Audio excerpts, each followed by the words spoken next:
Greetings. Thanks for watching. Karen Clay here. This is lesson or part 3 of a lesson called Connecting the Shoulder Blade. We're going to be side lying. If you're just joining for the first time, please do make sure that you start at the very first lesson, which is 2 weeks ago. That would be on December 4th.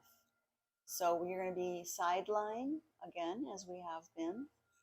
So let's start with a baseline again, lengthening out on your back, sensing the difference between your two shoulder blades. And last time we worked with sensing the breath in the upper ribs. So bring your hands lightly beneath your your collarbones, excuse me. Just very light fingertips. And you're not trying to breathe in your upper ribs. You're just sensing what's already there. You may be a belly breather, and this may be your first opportunity to notice whether your breath, after you feel your belly, also can rise up into your rib cage and float those collarbones towards the ceiling.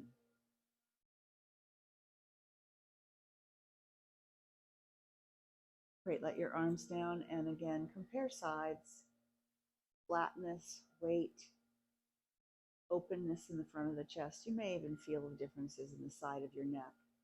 And then we will begin.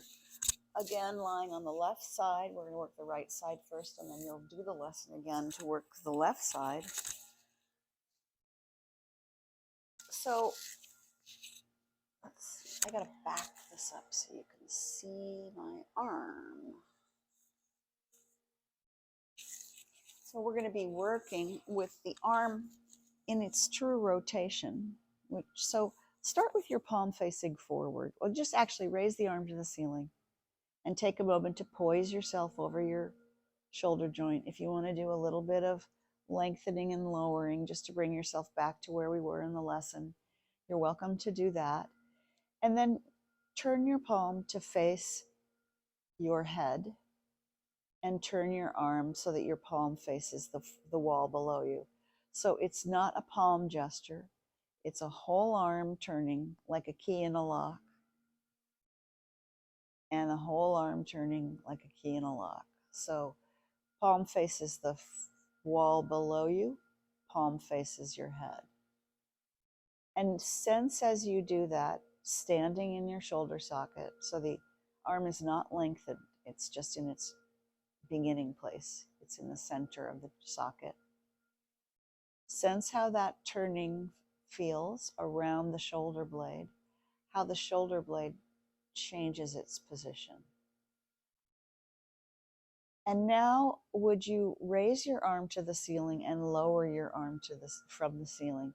And you get to decide which direction do you twist your arm when you reach, and which direction do you twist when you lower your arm. So start by reaching the palm away as you reach your arm, and then turning the palm towards as you lower your arm. See what that feels like. And then do the opposite, which means that you'd raise the arm with the palm facing, and you'd lower the palm with the hand turning away. And just go back and forth and see which way you like the best. For instance, if you were trying to unscrew a light bulb above you, would you turn your palm away to reach further? Or would you turn your palm towards to reach further? Which gives you a longer reach? Probably reaching your arm away, and you could feel it in the musculature that turning your palm towards when you reach, there's more stabilizing going on in the shoulder joint, which is necessary for certain movements, and that your arm reaches further with the palm away. So just sense that, and then begin to coordinate it as you have with the rest of yourself. So palm away, reach, palm towards, lower, palm away, reach, roll forward, palm towards, lower, roll backwards. Your head can also join the movement. This is why a set of coffee table books with a towel is a better option than a squishy pillow, because your head can roll much, much easier. Great. So take a rest. You can lengthen on your back and rest, or you can rest on your side. You may want to lie on your back just so you can sense the difference so far in your two sides. It'll probably be pretty stunning. And then when you're ready to come back again. And then with the arm to the ceiling, bring the arm forward towards the palm that's on the floor and open the arm back. Just go as far as is comfortable. Don't go any more than is easy. And now continue to bring your arm forward and to bring it back and to notice how your torso rolls and your head rolls and how much you feel the bottom pelvis and the bottom side of the rib cage as you open and close your arm, rolling your chest open towards the ceiling so your breastbone points to the ceiling, and so your chest points straight forward, breastbone pointing straight forward. So allow this movement to be slow and smooth and comfortable. If you need to rest, make sure you rest.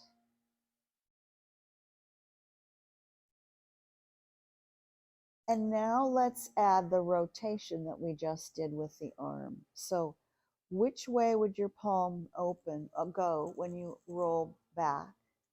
And which way would your palm go when you roll forward? If you were taking your palm all the way so that it points to the wall below you, and then all the way so your palm faces you. Would it be palm up when you open back?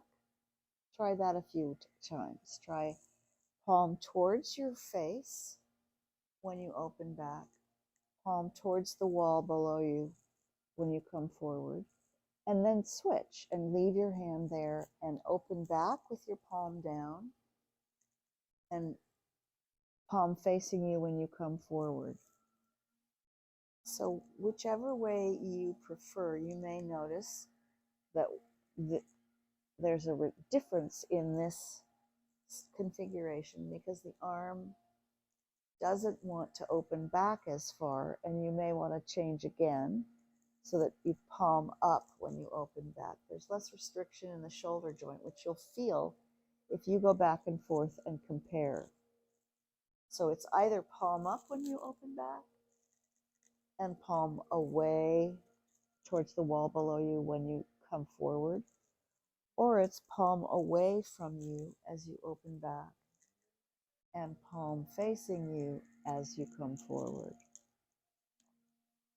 So we use these movements with our arm and our shoulder and our hands 1,000,000 times a day, but we never experience them in their pureness here and in this relationship to gravity.